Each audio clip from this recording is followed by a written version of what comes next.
Pernah nggak sih kepikiran, kenapa ya? Kayaknya hampir semua ajaran, entah itu spiritual atau filosofi, selalu aja ujung-ujungnya berlomba-lomba cari pengikut. Tapi kenapa? Apa benar makin banyak pengikutnya, artinya makin benar ajarannya? Nah, dalam pembahasan kali ini, kita akan coba bongkar sebuah perspektif yang unik banget, yang menantang pemikiran umum itu. Jadi, ini dia pertanyaan intinya. Apakah popularitas itu sama dengan kebenaran? Apa iya sebuah ajaran yang diikutin jutaan orang itu otomatis lebih valid daripada ajaran yang mungkin cuma dipahami segelintir orang aja? Inilah asumsi besar yang bakal kita bedah bareng-bareng. Oke, perjalanan kita kali ini ada 5 bagian. Pertama, kita telusuri dulu nih, dari mana sih asal-usul perlombaan cai pengikut ini. Terus kita bedain antara dua jenis ilmu, ilmu kebaikan dan ilmu kebenaran. Abis itu kita lihat bahaya pengkultusan yang ternyata mengintai di baliknya. Baru deh kita bahas solusinya lewat kerangka jalan dua rel. Dan di akhir, kita bakal cari tahu di mana sebetulnya guru sejati itu berada. Oke, kita mulai dari bagian pertama ya. Semuanya ini ternyata berawal dari sebuah kisah.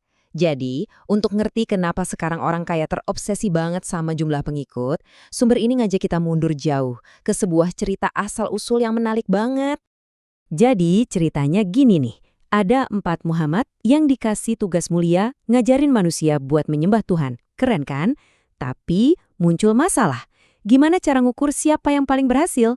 Nah, karena nggak ada patokan yang jelas, mereka akhirnya bikin kesepakatan simpel, siapa yang pengikutnya paling banyak, dialah pemenangnya. Dan disinilah semuanya berubah. Fokusnya langsung geser, dari yang tadinya soal kualitas ibadah, sekarang jadi soal kuantitas pengikut. Permainannya pun dimulai. Biar menang, ajaran-ajaran ini mulai nawarin hadiah, kekuasaan di dunia, janji-janji sorga, pokoknya apa aja deh, biar orang mau ikut. Nah, perlombaan inilah yang akhirnya, tanpa disadari, menciptakan dua jalur yang beda banget. Ini membawa kita ke bagian kedua, di mana kita akan lihat perbedaan mendasar antara dua jenis ilmu. Perbedaannya ini, wah, jelas banget. Coba kita lihat ya. Di satu sisi, ada yang namanya ilmu kebaikan. Fokusnya itu horizontal, alias hubungan antar manusia. Tujuannya apa? Yaitu tadi, dapat pengikut, dapat pahala, masuk surga. Musuhnya pun dicari di luar sana. Nah, di sisi lain, ada ilmu kebenaran. Ini fokusnya vertikal, ke dalam diri. Hubungan langsung sama Tuhan. Tujuannya bukan lagi cari pengikut, tapi ngendaliin ego dan nafsu.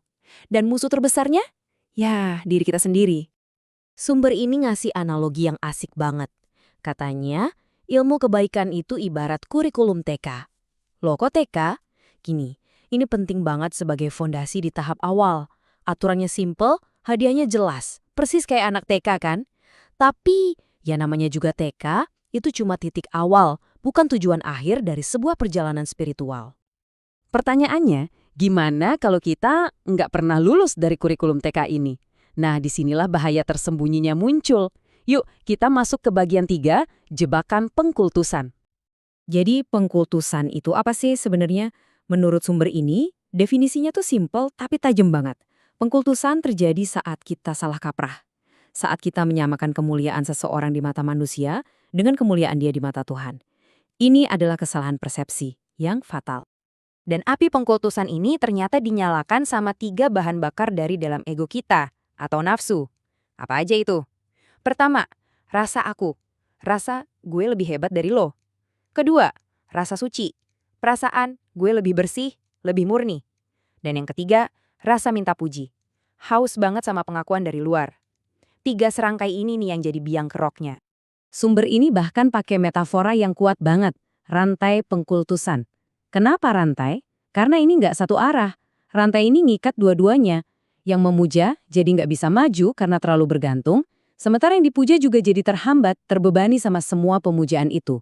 Jadi dua-duanya sama-sama terjebak. Terus gimana dong cara mutusin rantai ini? Nah, sumber ini nawarin solusi yang menurut saya elegan banget. Namanya jalan dua rel. Coba bayangin rel kereta api deh. Ada 2 rel kan? Nah, rel yang kiri itu ilmu syariat. Ini soal hubungan kita sama sesama manusia. Semua tindakan kita harus bermanfaat buat diri sendiri dan orang lain. Terus, rel yang kanan itu ilmu hakikat. Ini soal hubungan kita sama Tuhan. Niatnya harus lurus, murni, cuma buat Dia. Dua-duanya ini harus jalan bareng, paralel, dan seimbang. Dan ada satu aturan paling penting nih. Kedua rel ini harus jalan berdampingan, tapi nggak boleh bersentuhan. Loh, kenapa? Karena pas urusan sama manusia, rel kiri dicampur adukin sama niat ke Tuhan, rel kanan, nah disitulah bahayanya. Potensi pengkultusan, potensi penyalahgunaan, munculnya di situ. Jadi masing-masing harus tetap murni, tapi jalannya barengan. Nah, kalau kita berhasil jalan di atas dua rel ini dengan benar, arah pencarian kita bakal berubah total. Dan ini ngebawa kita ke bagian terakhir dan mungkin yang paling penting, menemukan guru sejati yang ternyata ada di dalam diri kita sendiri. Jadi, di dalam diri kita, menurut filosofi ini sebenarnya udah ada pembimbing, namanya malaikat mukarobin. Tugas mereka itu simpel tapi krusial. Bantu kita numbuhin fitrah, yaitu sifat asli kita yang baik dan murni, sekaligus bantu kita ngendaliin nafsu atau ego kita. Coba deh pikirin, kalau guru sejatinya ada di dalam, paradigmanya langsung berubah total. Jalan ke dalam ini nggak butuh pengikut kan?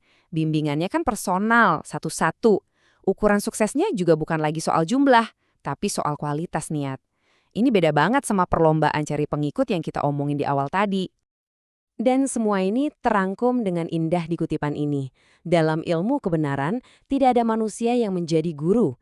Kita semua adalah murid bersama-sama. Keren kan?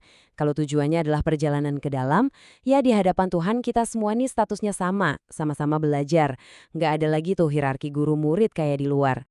Oke, sebagai penutup, mari kita sama-sama renungkan satu pertanyaan ini.